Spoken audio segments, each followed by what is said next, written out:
Welcome to On the Divine Wisdom from The Guide for the Perplexed by Maimonides, Vegetarian, Part 1 of 2 on Words of Wisdom.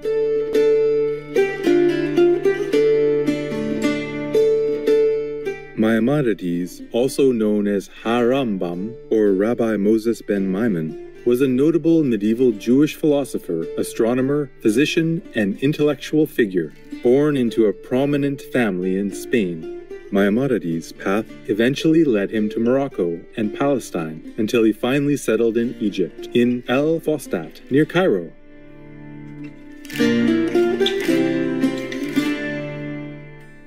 Shortly after moving to Egypt, life-changing events prompted him to start his practice as a physician. It was not long before Maimonides became renowned in the area and became the personal physician to the Sultan Saladin, a famous Muslim military leader.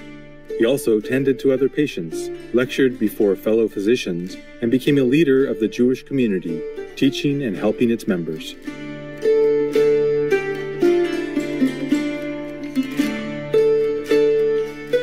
Famous works by Maimonides include Mishneh Torah, a commentary on the Talmud, and The Guide for the Perplexed, philosophical discussions regarding theological matters.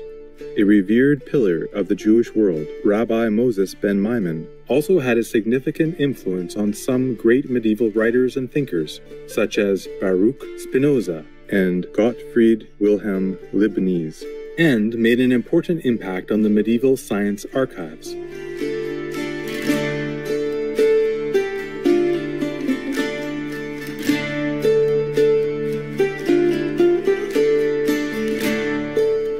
Today, we will read selections from Part 3, Chapter 13 in Rabbi Moses ben Maimon's book, The Guide for the Perplexed, to better comprehend the true nature of the universe.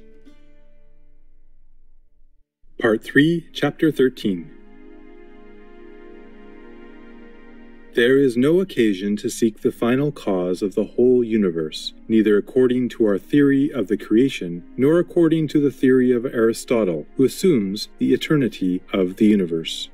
Those who acknowledge the truth will accept as the best proof for the creation the fact that everything in nature serves a certain purpose, so that one thing exists for the benefit of another. This fact is supported by numerous instances and shows that there is design in nature. But the existence of design in nature cannot be imagined unless it be assumed that nature has been produced.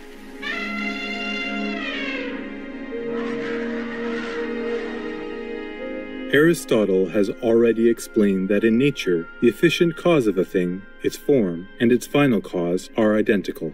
Every individual thing arrives at its perfection fully and completely when the actions that produce its form are complete. The ultimate purpose of the species is a perpetuation of this form by the repeated succession of genesis and destruction, so that there might always be a being capable of the greatest possible perfection.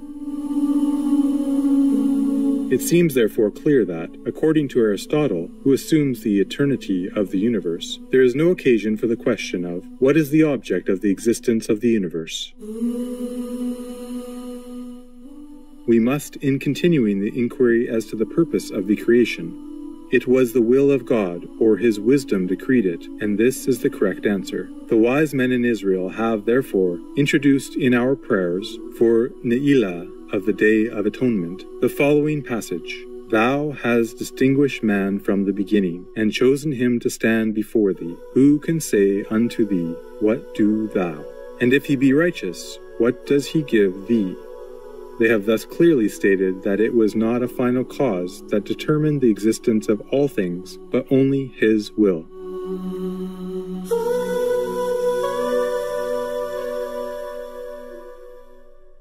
The universe does not exist for man's sake, but that each being exists for its own sake, and not because of some other thing. Thus, we believe in the creation and yet need not inquire what purpose is served by each species of the existing things, because we assume that God created all parts of the universe by his will, some for their own sake, and some for the sake of other beings, that include their own purpose in themselves.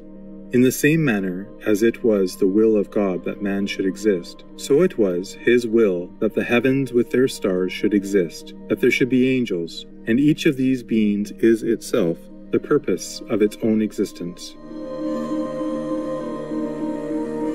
When anything can only exist provided some other thing has previously existed, God has caused the latter to precede it, as, for example, sensation precedes comprehension. We meet also with this view in Scripture. The Lord has made everything for its purpose. It is possible that the pronoun in la manihu refers to the object, but it can also be considered as agreeing with the subject, in which case the meaning of the word is, for the sake of himself or his will, which is identical with his self or essence, as has been shown in the treatise. We have also pointed out that his essence is also called his glory. The words, "The Lord has made everything for himself," express, therefore, the same idea as the following verse. "Everything that is called by my name, I have created it for my glory. I have formed it, yea, I have made it."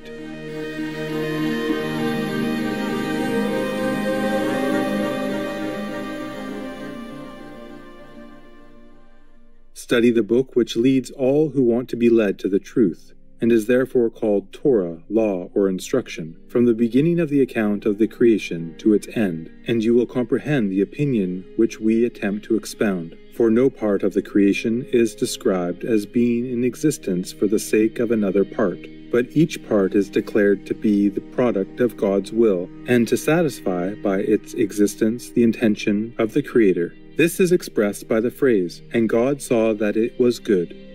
You know our interpretation of the saying of our sages. Scripture speaks the same language as is spoken by man, but we call good that which is in accordance with the object we seek. When therefore Scripture relates in reference to the whole creation, "And God saw all that he had made, and behold, it was exceedingly good," it declares thereby that everything created was well fitted for its object, and would never cease to act and never be annihilated.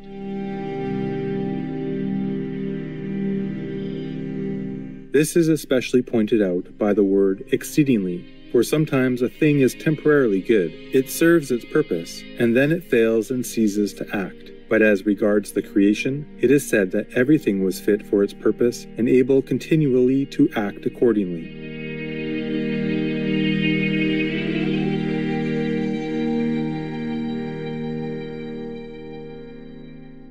Just because you are frustrated in bed, making war won't satisfy you. Noble viewers, thank you for your company today.